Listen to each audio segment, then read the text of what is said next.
ಲಕ್ಷ್ಮೀನಗರದಲ್ಲಿ ಒಳಚರಂಡಿ ನಿರ್ಮಾಣ ಮಾಡಬೇಕು.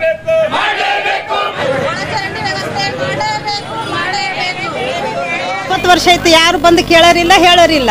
ಏನೇನಾಗ್ಲತ್ತೋ ಯಾರಿಗೆ ಏನು ಗೊತ್ತಿಲ್ಲ.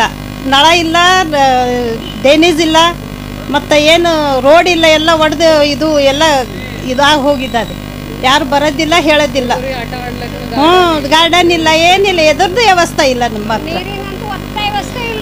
ಹಾಂ, 31ರಲ್ಲಿ ಲಕ್ಷ್ಮೀನಗರ ಬಡಾವಣೆಯಲ್ಲಿ ಸಿಸಿ ರಸ್ತೆ ಇಲ್ಲಾರದೆ ಅನೇಕ ಮಕ್ಕಳು, ಶಾಲಾ ಮಕ್ಕಳು ತೀವ್ರ ತೊಂದರೆ ಪಡುತ್ತಿದ್ದಾರೆ.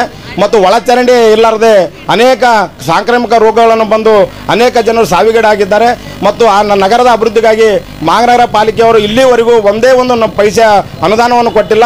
ಕೂಡಲೇ 100 ಕೋಟಿ ರೂಪಾಯಿ ಮಂಜೂರಾತಿ ಮಾಡಿ ಆ ನಗರದಲ್ಲಿ ಸಿಸಿ ರಸ್ತೆ, ಡ್ರೈನೇಜ್ ಮತ್ತು ಉದ್ಯಾನವನ ಮತ್ತು ಲಕ್ಷ್ಮೀ ದೇವಸ್ಥಾನ ಅಭಿವೃದ್ಧಿಗೆ 10 ಲಕ್ಷ ರೂಪಾಯಿ ಮಂಜೂರಾತಿ ಮಾಡಬೇಕಂತೇಳಿ ಮಾನ್ಯ ಆಯುಕ್ತರಿಗೆ ಪ್ರತಿಭಟನೆ ಮುಖಾಂತರ ಆಗ್ರಹಪಡಿಸ್ತಾ ಇದ್ದೇವೆ.